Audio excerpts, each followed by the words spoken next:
Hello guys, welcome back to this channel. In today's video, I'll be showing you how to send reels to yourself on Instagram.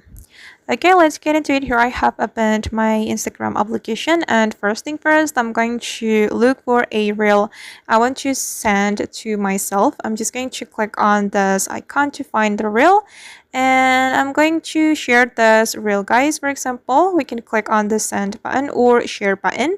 Then we just need to type our account. I'm going to type my account.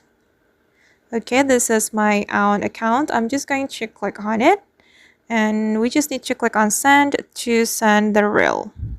Okay, and now the reel has been sent, and I'm going to check it on my Instagram direct message. As you can see, this is the reel I have just shared or sent. Alright guys, and that's how we can send a reel to ourselves on Instagram. I hope this tutorial will be useful for you. Thank you so much for watching, and see you in the next video.